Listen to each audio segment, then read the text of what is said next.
Howard, an architect, and his wife Sarah, an interior designer, have spent the last 30 years creating a series of challenging homes for themselves and clients in the unlikeliest of places. So our perfect project is something that's almost unimaginably difficult, and everybody else looks at it and just thinks, oh my God, that's just impossible.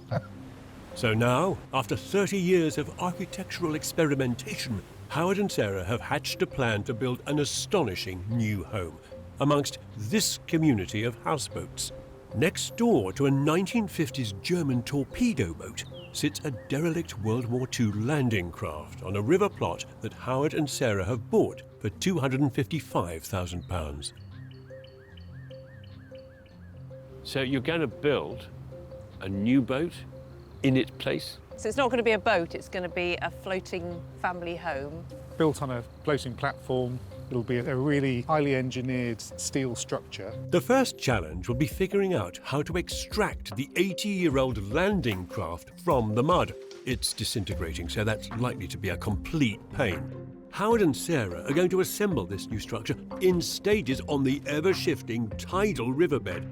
Inside, below decks, a large circulation space will connect to 4 bedrooms, 3 bathrooms, and an office in the stern, with a cinema room at the pointy end. A no-frills marine staircase will take you up to the main act, a magnificent vaulted steel space that encloses living, kitchen, and eating spaces, all generously lit, not least by a giant triangular roof light. Is there a budget for the construction, can I ask?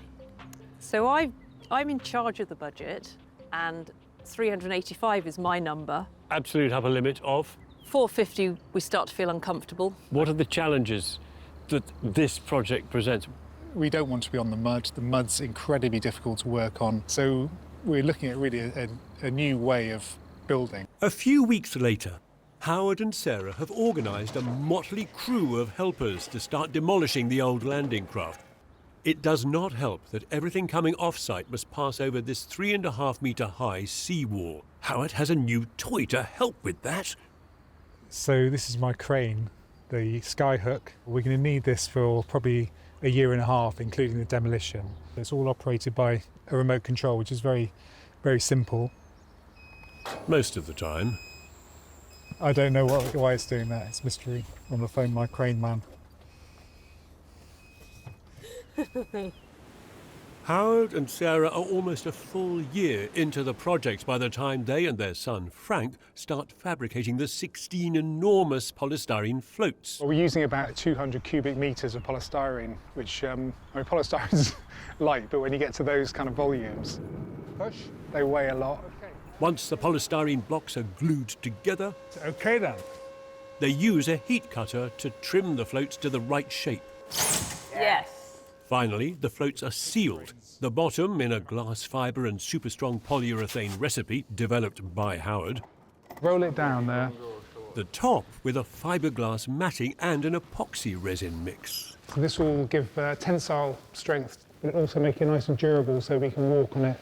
It's hard to imagine 23 tons of steel sitting on top of all this polystyrene, isn't it?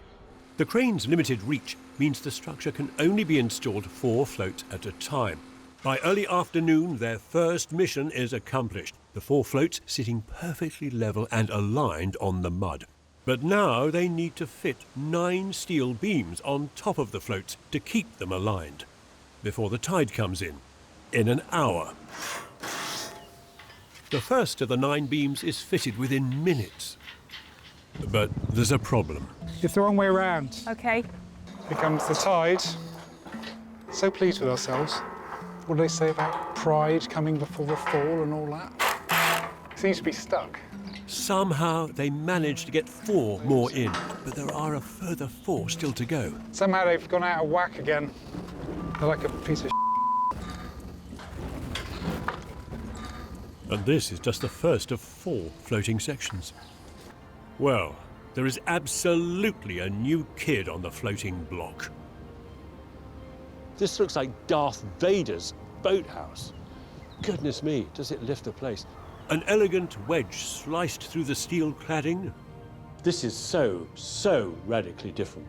marks the entrance into a surprisingly elegant hallway lined with tiger bamboo. Up Howard's home-welded aluminium staircase Well, the staircase widens. You got good grief. is the main act glorious, soaring living space. Oh, goodness me. It's terrific.